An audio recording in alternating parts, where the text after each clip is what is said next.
अब बच्चे जो हमारा अगला उद्देश्य है वो है सोशल वेलबींग। तो बच्चे सोशल वेलबींग क्या होता है? सामाजिक खुशहाली। बेसिकली जब हम अपना कार्य सही ढंग से करते हैं और उसकी अप्रिसिएशन हमें हमारे वर्क प्लेस पे या जिस भी जगह पे हम काम कर रहे हैं वहाँ पे मिलती है, तो कहीं ना कहीं हम खुश रहते हैं और वो जो हमारी खुशी है वो हमारे समाज को भी खुशहाल बनाती है। इसका बेस्ट एग्जाम्पल क्या है? आपका घर। अगर मान लो आपके फादर जिस ऑफिस में काम करते हैं वहाँ पर वो अच्छे से काम कर रहे हैं, वहाँ पे लोग उनको अप्रिशिएट कर रहे हैं, उनके एफ़र्ट्स को अच्छे से देखा जा रहा है, माना जा रहा है, उन्हें सम्मान मिल रहा है, तो फिर क्या होगा? जब वो घर आएंगे तो घर पे भी खुश रहेंगे। उससे क्या होगा? आप लोग भी खुश रहेंगे। आप सब लोग खुश रहेंगे तो आपके आसपास के लोग भी आपको देख के खुश रहेंगे। तो बेसिकली कहीं ना कहीं सिर्फ एक इंसान का काम करना और उस काम से खुश रहने से कई सारे लोगों की ज़िंदगी पर उसका इम्पैक्ट पड़ता है और सब एक साथ एक खुशहाल ज़िंदगी बिता पाते हैं। नेक्स्ट जो बच्चे हमारा उद्देश्य है वो है वर्क प्लेस एप्रिसिएशन, कार्यस्थल में सराहना। बेसिकली बेटा जिस जगह हम काम करते हैं, हम अपने ऑफिस में काम करते हैं, तो वहाँ पे जब तक हमारे कार्य को सराहाया नहीं जाएगा तब तक हम अच्छा परफॉर्म नहीं कर पाएंगे।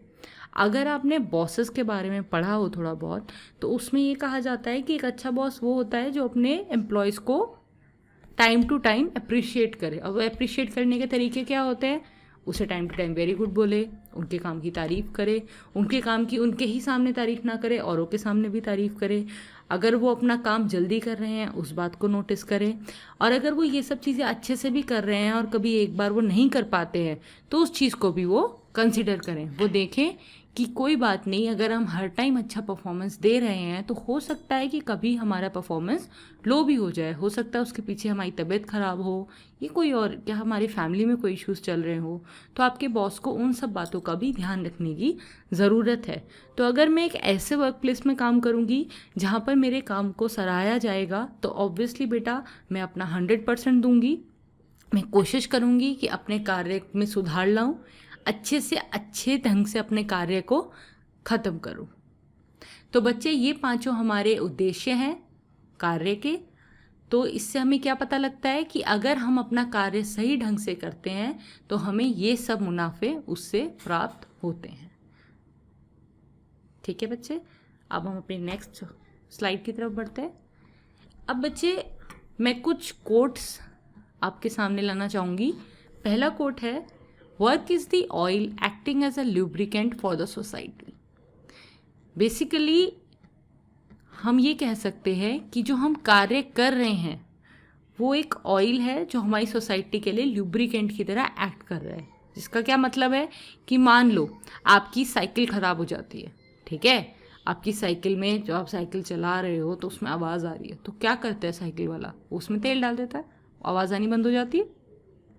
उसी तरह से अगर आपकी लाइफ में कुछ प्रॉब्लम्स आ रही है तो आप उन प्रॉब्लम्स को कई बार किससे कोप अप कर सकते हो? अपने कार्यों से। अगर मान लो आपको लग रहा है कि आपके ऑफिस में आपको अच्छे से अप्रिसिएशन नहीं मिल रहा है, तो आप उसको ठीक करने के लिए क्या करेंगे? अपने कार्य में सुधार लाएंगे, और जैसे ही आप अपने कार्य में सुधार लाएंगे आपको अप्रिसिएशन, आपकी तारीफ होनी शुरू हो जाएगी। तो वो क्या एक्ट करेगा? As a lubricant. ल्यूब्रिकेंट क्या होता है? एक मरहम की तरह एक्ट करेगा, जिससे क्या होगा, धीरे धीरे आप नोटिस करेंगे कि आपकी तारीफ होनी वापस शुरू हो गई है। तो बेसिकली कार्य क्या कर रहा है? आपकी लाइफ में ल्यूब्रिकेंट का रोल प्ले कर रहा है। अगली कोटेशन क्या है? Work is not only done for money but also for mental satisfaction and as a responsibility. काम हमेशा सिर्फ पैसों के लिए नहीं किया जाता। कार्य जो है वो हमेशा सिर्फ पैसों के लिए नहीं करते हैं। कई बार हम अपने मेंटल सेटिस्फैक्शन के लिए, अपने मानसिक सुख के लिए, या फिर हो सकता है एज अ रिस्पॉन्सिबिलिटी करें। जैसे सबसे अच्छा एग्जाम्पल कौन है? आपकी मदर। आपकी मदर ऑफिस नहीं जाती है ना, वो क्या करती हैं? घर के सारे काम करती हैं, आपके लिए खाना बनाती हैं, आपका ध्यान रखती हैं। ये ध्यान रखती हैं कि अगर आप बीमार हो तो आपको सही से खाना मिल रहा है नहीं मिल रहा, आपको दवाई मिल रही है नहीं मिल रही। तो क्या उनकी कोई सैलरी है? नहीं ना। कई बार हो सकता है आपके घर में ये भी कह देते हो आपकी मदर को कि भाई तुम तो कोई काम ही नहीं करती हो, घर पे ही बैठी रहती हो। बट एक्चुअली वो एक काम कर रही हैं। वो क्या काम कर रही हैं? वो काम कर रही हैं जिससे आप लोग काम कर पा रहे हैं। बच्चे बस एक दिन इमेजिन करिए जब आपकी मम्मी अपने सारे काम नहीं करेंगी, और अब सोचिए कि क्या आप अपने काम कर सकते हैं। अगर आपकी मम्मी आपको सुबह उठाए ना, आपका टिफ़िन बनाए ना और आपको टाइम से स्कूल ना भेजें, तो क्या आप स्कूल पहुंच पाओगे?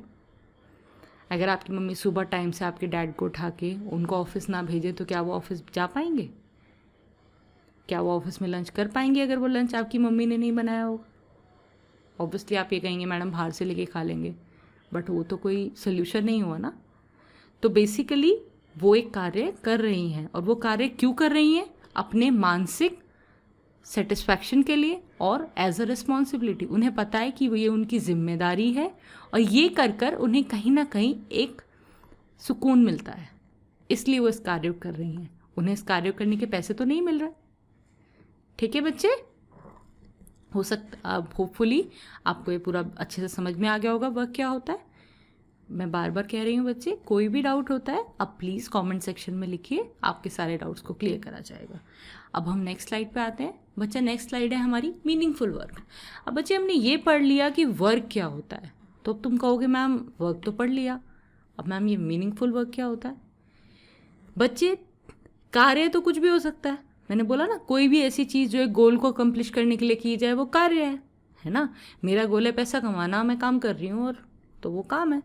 बट मीनिंगफुल कार्य क्या होता है कि जब मैं कोई काम कर रही हूँ और वो मेंटली, इमोशनली और सोशली मुझे सेटिस्फाई करे, वो होता है मीनिंगफुल वर्क। जैसे कि मैं ऑफिस जा रही हूँ, ठीक है, ऑफिस जाके मान लो मैं एक टीचर हूँ सपोज, ठीक है, मैं स्कूल जा रही हूँ, मैं वहाँ पे बच्चों को पढ़ा रही हूँ, ये क्या है? मेरा कार्य। अब वो जो मैं बच्चों को पढ़ा रही हूँ उससे मेंटल सेटिस्फैक्शन मिल रहा है मुझे कि भाई आज मैंने बहुत अच्छे से पढ़ाया है, मेरे बच्चों को सब समझ में आया, तो कहीं ना कहीं मुझे अंदर से खुशी हुई। इमोशनल सेटिस्फैक्शन मिल रहा है कि भाई हो सकता है किसी बच्चे को कोई प्रॉब्लम है, मैंने वो प्रॉब्लम बच्चे की सुनी और मैंने उस प्रॉब्लम को सॉल्व किया, तो कहीं ना कहीं उससे मेरे इमोशंस को भी अच्छा लगेगा, मतलब मुझे अंदर से मेरे इमोशंस भी सेटिस्फाई होंगे, है ना। मेरे को भी अंदर से एक सुकून मिलेगा कि चलो मैंने किसी की प्रॉब्लम सॉल्व करी। या सिंपली ले लो कि मैं ऑफिस जा रही हूँ, अपना काम ढंग से कर रही हूँ, वहाँ पे बच्चे हो सकते हैं कहें कि मैम आप अच्छा पढ़ाते हो, या हो सकता है मेरी प्रिंसिपल मेरे से कहे कि आप अच्छा पढ़ाते हो, तो मेरे इमोशन सेटिस्फाई हो रहा है, मैं खुश हो जाऊँगी। ठीक है, फिर है एंड सोशल सेटिस्फैक्शन। जब मैं बाहर जा रही हूँ, मैं 10 लोगों से मिल रही हूँ, उनसे बात कर रही हूँ, फ्रेंडशिप कर रही हूँ, दोस्त बना रही हूँ, ठीक है ना, अपना सोशल, अपना जो समाज है वो बढ़ा रही हूँ, तो कहीं ना कहीं मेरे समाज भी का भी मेरे प्रति एक जिम्मेदारी बन गई है, जिसके थ्रू मैं खुश रह रही हूँ। ठीक है, तो टेक्निकली बच्चे मैं इससे आपको क्या बताना चाह रही हूँ कि बच्चे मीनिंगफुल वर्क वो होता है जब हम अपना कार्य पूरी रिस्पॉन्सिबिलिटी के साथ, पूरी जिम्मेदारी के साथ करते हैं, और उसके बाद हमारे को मानसिक, इमोशनल, ठीक है ना, और सामाजिक तौर पर सेटिस्फैक्शन मिलता है, संतुष्टि मिलती है, उसको बोलते हैं बच्चे मीनिंगफुल वर्क। मीनिंगफुल वर्क क्या है? मैंने कार्य किया, उससे मुझे खुशी हुई, उस कार्य करने के बाद मुझे एक संतुष्टि मिली, उस कार्य करने के बाद 10 लोगों ने मेरी सराहना करी, उसको बोलेंगे मीनिंगफुल वर्क। ठीक है बच्चे, नेक्स्ट आता है बेटा मीनिंगफुल वर्क के लिए क्या क्या चीज़ें ज़रूरी हैं, क्या क्या चीज़ें महत्व रखती हैं। सबसे पहली चीज़ जो मीनिंगफुल वर्क के लिए महत्व रखती है बच्चे, वो होगी नॉलेज ऑफ पर्सनल एबिलिटीज़, व्यक्तिगत क्षमताओं का ज्ञान। अगर मुझे पता है कि मुझे मेरा कार्य मीनिंगफुल तरीके से करना है, ऐसे करना है जिस कार्य का कोई महत्व हो, तो सबसे पहले मुझे ये पता होना चाहिए कि मेरी क्या क्षमताएं हैं। बेटा हर इंसान हर कार्य नहीं कर सकता, हर इंसान हर कार्य सही तरीके से या पूर्ण तरीके से नहीं कर सकता, बट ये भी है कि हर इंसान को एक ऐसा कार्य होता है जो बहुत अच्छे से कर सकता है। अब बच्चे कंफ्यूज मत होइएगा, इसका मतलब क्या हुआ, सिंपली मान लीजिए आपके 5 सब्जेक्ट्स हैं, ठीक है, आप होम साइंस पढ़ रहे हो, हिस्ट्री पढ़ रहे हो, इको पढ़ रहे हो, ठीक है, इंग्लिश, हिंदी सब पढ़ रहे हो। अब हर बच्चा हर सब्जेक्ट में तो परफेक्ट नहीं होगा ना। हो सकता है आप में से कोई बच्चा हो जिसका होम साइंस बहुत अच्छा है, ठीक, हो सकता है एक बच्चा हो जिसका हिस्ट्री बहुत अच्छा है। तो यहाँ पे हमारी व्यक्तिगत क्षमता क्या है? अगर मान लो मेरा होम साइंस पे कमांड है, मुझे पता है भाई मेरा ये सब्जेक्ट बहुत अच्छा है, तो मेरी व्यक्तिगत क्षमता क्या हुई? Home science. तो मतलब मुझे पता है कि अगर आगे जाके मैं होम साइंस में करियर बनाती हूँ तो मैं उसमें अपना 100% दूंगी और एक अच्छा करियर बना पाऊंगी। इसी तरह से अगर मान लो कोई बच्चा है, उसको हिस्ट्री की नॉलेज है, तो उसको पता होगा कि अगर जाके आगे जाके मैं हिस्ट्री सब्जेक्ट में मास्टर्स करती हूँ, फिर उसमें कोई करियर अडॉप्ट करती हूँ, तो मैं उसको अच्छे से निभा पाऊंगी। ठीक है बच्चे, समझ में आ गया। दूसरा है choice of career suitable for long term, लंबी अवधि के लिए उपयुक्त करियर का विकल्प। हमें हमेशा ऐसा करियर चुनना चाहिए जो हम लाइफ टाइम कंटिन्यू कर सके। अब बच्चा as a home science student मैं आपको एक चीज़ बताना चाहूँगी। मैंने अपना home science lady Irwin college से कराया है, बैचलर्स। मैंने अपने जो बैचलर्स है वो लेडी अर्बन कॉलेज से कराया है। तो वहाँ पे बेटा मेरे पास मीडिया था सब्जेक्ट, ओके, मास कम्युनिकेशन मेरा मेजर्स था, और मैं हमेशा से चाहती थी कि मैं जर्नलिस्ट बनूँ, बट मैंने वो चीज़ अडॉप्ट नहीं करी। क्यों? क्योंकि बच्चे मुझे पता था कि as a woman and as a living in a society जिसमें हम एज अ वुमेन बहुत ज़्यादा बाहर रातों में नहीं घूम सकते, इट्स अनसेफ, है ना। और मुझे कहीं ना कहीं यही पता था कि शायद मेरी फैमिली अलाउ नहीं करेगी, तो मैंने उसको एज अ करियर अडॉप्ट नहीं करा और मैंने teaching as a career adopt कर लिया। तो क्या वो सही था? कहीं ना कहीं हो सकता है आप कहो कि नहीं मैम, हो सकता है, मुझे भी लगता है कई बार कि अगर मैं उसे एज अ करियर अडॉप्ट करती तो मैं और बेहतर होती, बट वो बेहतर तब होती ना जब मैं उसे कर पाती। हो सकता है मैं उसे ऐसा करियर अडॉप्ट कर लेती और कुछ टाइम बाद मुझे अपनी फैमिली की वजह से, या हो सकता है मेरी शादी हो जाती है, कोई भी ऐसी वजह होती और मुझे वो करियर छोड़ना पड़ता, या हो सकता है मेरे साथ कोई मिस हैपनिंग हो जाती। तो अगर मैंने ये चूज़ किया, मैंने लॉन्ग टर्म को ध्यान में रखते हुए अपने करियर का चुनाव किया, तो कहीं ना कहीं वो मैंने सही किया। क्योंकि आप रिस्क तब लोगे ना जब आप उस चीज़ को कंटिन्यू कर सको। आपको पता है आप नहीं कर पाओगे।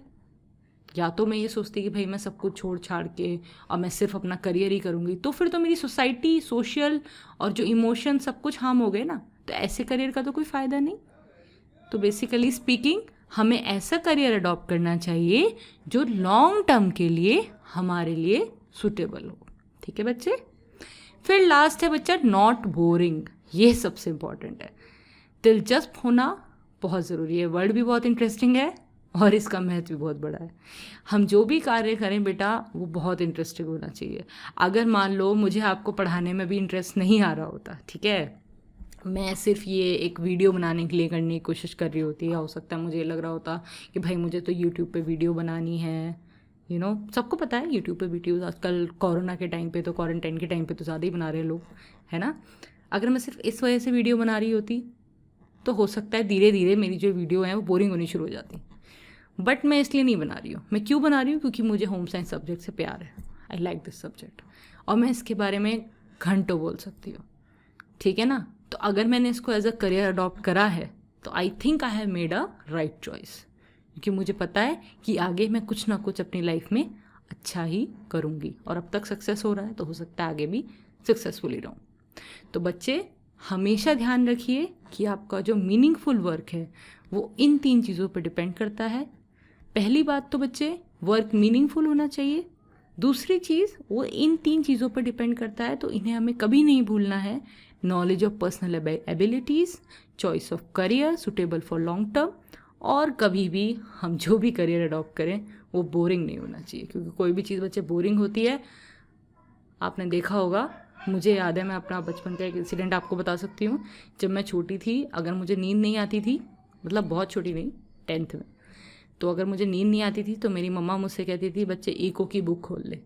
सीरियसली मुझे इको इतना बोरिंग लगता था, मैं थोड़ी देर पढ़ती थी मुझे नींद आ जाती थी। तो जिस चीज़ को देख के या जिस चीज़ को करके हमें नींद आ जाए, ऐसे काम का तो कोई फ़ायदा नहीं। ठीक है, चलो let's move to next slide.